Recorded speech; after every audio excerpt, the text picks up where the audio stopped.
Friends, this is the last video of the lower limb, introduction of the lower limb. So we look after the blood supply, the venous supply, the arterial supply of the lower limb with some few lymphatics. So there are different veins and there are different arteries present in the lower limb. Most of the part of the lower limb is supplied by the femoral artery. So most of the part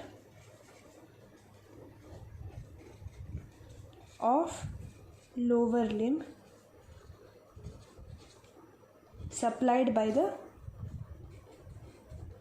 femoral, remember this point, femoral artery. So we look after the arterial supply. The first one, as usual, the femoral artery, because it drains to most of the area. Femoral artery. There is popliteal artery. Popliteal artery, which divides, there is popliteal artery. There are also tibial arteries. Tibial artery. So this tibial artery gives rise to anterior tibial artery and the posterior tibial artery. So the tibial artery is giving rise to anterior tibial artery and the posterior tibial artery. There is dorsalis pedal artery, dorsalis pedis artery, dorsalis pedis artery, and the medial and lateral plantar arteries. We will write it as plantar artery. It is having medial plantar artery as well as the lateral plantar artery. So this is the generalized arterial supply of the lower limb. Femoral artery, popliteal artery, tibial artery is divided into anterior tibial artery, posterior tibial artery, dorsalis pedis artery, plantar artery, medial pedal artery, plantar artery, and lateral plantar artery. So we will see the arterial supply with the help of diagram. In detail we will study in the upcoming videos. As you can see in the diagram, you can see the external iliac artery. This is the arterial supply of the femoral arterial supply. Everything we will be studying in the upcoming videos. This is the generalized view. External iliac artery is continuing as femoral artery. Finally it leaves as the popliteal artery. So femoral artery, here you can see it gives the anterior division, posterior division. You can see the profunda femoris artery, still further giving the lateral circumflex femoral artery, medial circumflex femoral artery. You can see the profunda femoralis artery is giving lateral circumflex femoral artery, LCFA. It is also called as LCFA, and the median circumflex femoral artery, MCFA. So MCFA. Then further it also gives some perforating arteries, perforating branches. Then you can see the femoral artery is getting continued into popliteal artery. You can see the popliteal artery. So near the knee joint it is dividing into popliteal artery. Here there is presence of the popliteal fossa, popliteal fossa. The same way we have cubital fossa in the upper limb. In the same way we have popliteal fossa in the lower limb. Then after the popliteal fossa, popliteal artery is dividing into anterior tibial artery and the posterior tibial artery, supplying the tibial region. You have fibula and tibia. So anterior tibial artery and posterior tibial artery are supplying the tibial region. So there is a branch arising from the posterior tibial artery called as the peroneal artery. Then this peroneal artery, you can also see the anterior tibial artery is dividing, it is continuing as the dorsalis pedis artery, which further divides into medial plantar artery and the lateral plantar artery. So I'll explain it once again. External iliac artery continues as femoral artery and further continues as popliteal artery. Okay, in the femoral artery you can see the profunda femoris artery, one of its branch, dividing into LCFA, MCFA. Lateral circumflex femoralis artery, medial circumflex femoralis artery. It also has some perforating arteries. The femoral artery further continues as the popliteal artery in the popliteal fossa near the knee joint. The popliteal artery further divides into two branches, anterior tibial artery, posterior tibial artery. The posterior tibial artery gives a branch called as peroneal artery.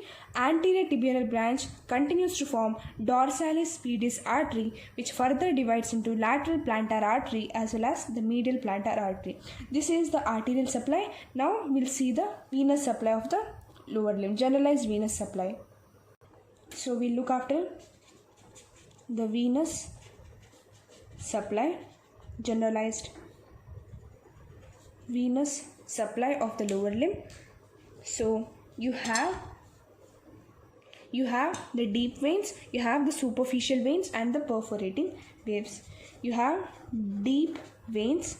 So the deep veins consist of femoral vein as well as the popliteal vein. Deep veins consist of femoral vein as well as the popliteal vein. The same way we have the arterial supply, same way we have the venous supply, popliteal vein. So these are the deep veins. Now we look after the superficial vein.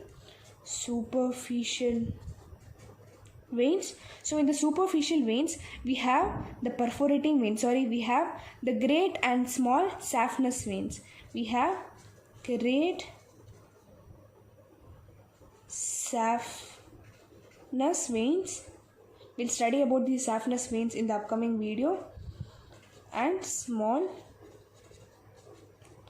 saphenous vein. Okay, these were the superficial veins. Now we look about after the perforating veins. Perforating veins. So perforating veins, they are also known as the perforators. They are known as perforators. Why they are known as perforators? Because they connect the superficial vein as well as the deep vein. So if this is the superficial vein, this is the deep vein. So these are the perforator veins. These are the perforator veins, superficial veins, deep veins. So perforator veins helps in connecting the superficial veins as well as the deep veins. Connects superficial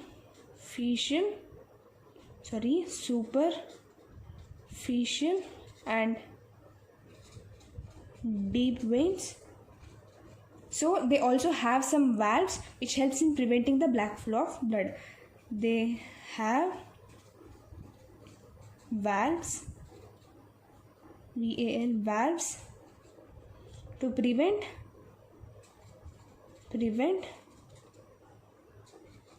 backflow of blood, which prevents the backflow of the blood. They have deep veins, superficial veins as well as the perforating veins. Perforating veins are also known as the perforators, which helps in connecting the superficial veins as well as the deep veins. They act like a bridge between them. They also have valves present in them so that it prevents the backflow of the blood. Last but not the least, we'll study about the lymphatics, the lymph nodes present in the lower limb. So last is the lymphatics of the lower limb. So lymphatics is mainly classified into two types, that is superficial lymphatics as well as the deep lymphatics. So first one is superficial lymph nodes. So there is presence of superficial lymph nodes, and below that there is the deep lymph nodes.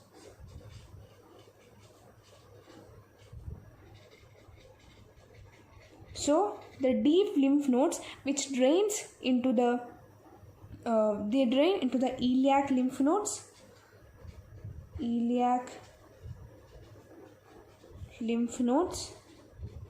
which further drain into the aortic lymph nodes, drains into the aortic lymph nodes.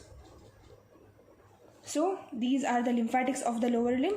They have superficial lymph nodes as well as the deep lymph nodes. Deep lymph nodes drains into the iliac lymph nodes and into the aortic lymph nodes. Superficial lymph nodes in turn they drain into the deep lymph nodes. Hope you understood this video. That's it about the introduction of the lower limb. Hope you like this video. So if you like, please do like, share and subscribe. Thank you.